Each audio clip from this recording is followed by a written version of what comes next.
आज माननीय मुख्यमंत्री जी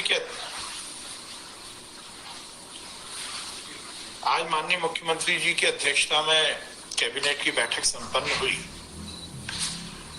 माननीय मुख्यमंत्री जी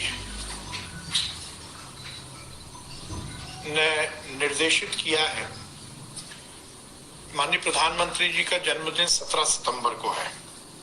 17 सितंबर से और 31 अक्टूबर तक मध्य प्रदेश में समग्र रूप से हितग्राहियों को चयनित कर केंद्र सरकार और राज्य सरकार की जो फ्लैगशिप स्कीम्स हैं उनका लाभ नीचे तक हितग्राहियों को पहुंचाया जाएगा। ये अपने आप में सरकार का उन योजनाओं से प्रत्येक हितग्राही को जोड़ने का एक समग्र अभियान होगा और इस अभियान की पूरी रूपरेखा बनाने के लिए आज कैबिनेट बैठक में सभी कलेक्टर्स को और सभी विभागों के एसीएस और पीएस को भी शामिल किया गया था। यह निश्चित किया गया है कि 17 सितंबर जो माननीय यशस्वी प्रधानमंत्री नरेंद्र मोदी जी का जन्म दिवस है, उससे 31 अक्टूबर तक सभी योजनाओं के हितग्राहियों को चयनित किया जाएगा। इसकी जो कार्य योजना बनी है उसमें 2 चरणों में पंचायत स्तर पर शिविर लगेंगे। प्रथम चरण में जो तात्कालिक रूप से हितग्राही को लाभ दिया जा सकता है उनको लाभ दिया जाएगा और यदि किसी की आवेदन के बाद किसी प्रक्रिया के तहत उसको लाभ दिया जाएगा तो उसी स्थल पर द्वितीय चरण का भी शिविर लगेगा और उसमें ये सुनिश्चित किया जाएगा कि उसके आवेदन का निराकरण किया जाए। इसमें ये सुनिश्चित किया जाएगा कि किसी भी हितग्राही को वंचित ना रहे जो किसी योजना से संबंधित है। उसके साथ ही मध्य प्रदेश के स्थापना दिवस को लेकर शिवराज सिंह चौहान जी की सरकार ने विगत कुछ वर्षों से हमारी बिलोंगिंगनेस, हमारा इस प्रदेश के प्रति लगाव हो, उसको लेकर कार्यक्रम करने की योजना बनाई है और निश्चित रूप से उसका बहुत लाभ प्रदेश की आबो हवा और प्रदेश के माहौल बनाने में बना है। मध्य प्रदेश गीत हो, मध्य प्रदेश गान हो या फिर स्थापना दिवस का कार्यक्रम हो, उसकी विस्तृत योजना बनी है।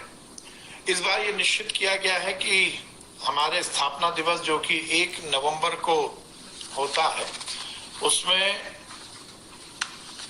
26 अक्टूबर से 1 नवंबर तक मध्य प्रदेश स्थापना दिवस के विभिन्न स्तरों पर कार्यक्रम होंगे।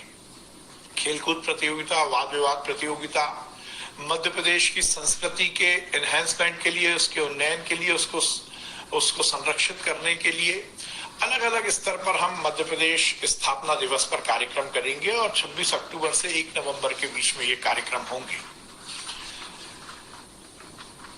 उसके साथ ही आज की बैठक में सभी कलेक्टर्स को विगत दिनों माननीय मुख्यमंत्री जी ने निर्देशित किया था कि जो अतिवृष्टि के कारण जो हानि हुई है उसका उचित सर्वे किया जाए और उसके मुआवजे के लिए पूरी लिस्ट तैयार की जाए। विदिशा जिले ने इसमें काम किया था तो आज सिंगल क्लिक के माध्यम से विदिशा जिले के 534 गांव में 14,419 प्रभावित व्यक्तियों को 11,03,15,000 रुपए की मुआवजा राशि उपलब्ध कराई गई।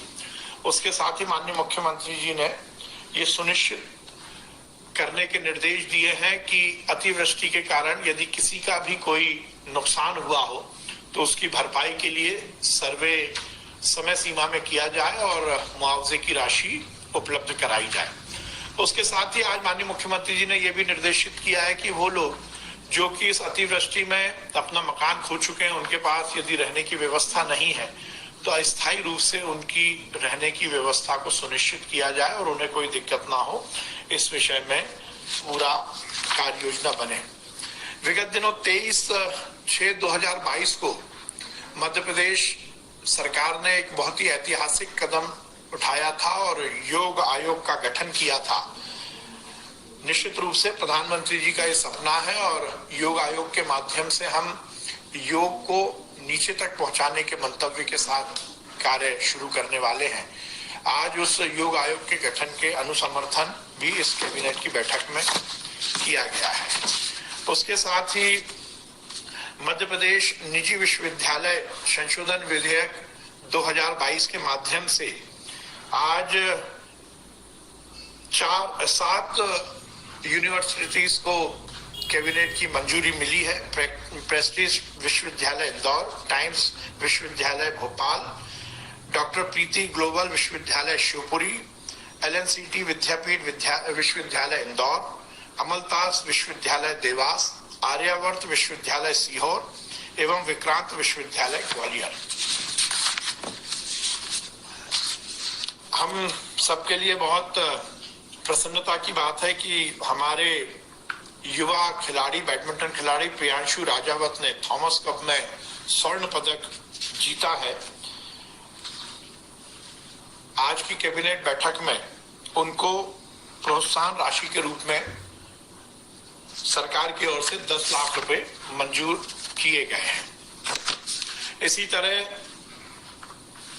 ये भी इस आज की बैठक में सुनिश्चित किया गया है कि खनिज विभाग की जो राजस्व की बकाया राशि है उसकी वसूली के लिए एक कार्य योजना की मंजूरी कैबिनेट में मिली है और उसके माध्यम से जिन भी माइनिंग ओनर्स की बकाया राशि है उनको एक योजना के तहत जोड़ा गया है और उसमें अलग अलग स्तर पर उन्हें ब्याज की माफी मिलेगी। इस योजना का पहले भी क्रियान्वयन किया गया था और उसमें जो आशा थी उस हिसाब से सफलता भी मिली और काफी माइनिंग की बकाया राशि मिली थी। इस योजना के माध्यम से केवल माइनिंग की बकाया राशि मिले यही प्रावधान नहीं है और यही मंतव्य नहीं है, बल्कि उसके साथ साथ वो माइन फिर से चालू हो सके जिसमें सरकार को और राजस्व मिल सके। इस मंतव्य से इस योजना की मंजूरी आज कैबिनेट की बैठक में दी गई है। खाद्य नागरिक आपूर्ति उपभोक्ता संरक्षण विभाग के विभाग स्तर पर कंप्यूटर ऑपरेटर उपलब्ध कराने का प्रस्ताव खाद्य विभाग का था। आज उसको भी सरकार की ओर से मंजूरी, कैबिनेट की ओर से मंजूरी मिली है। हमारा हेलीकॉप्टर बेल 430 जो कि अब चलने की स्थिति में नहीं है कि उसके स्पेयर और उसके जो इंजन है उसको बेचने का प्रस्ताव भी आज परिषद में, आज कैबिनेट में आया था जिसको मंजूरी मिली है। इस तरह से आज की कैबिनेट में ये मुख्य मुद्दे माननीय मुख्यमंत्री की अध्यक्षता में उसका निर्णय लिया गया।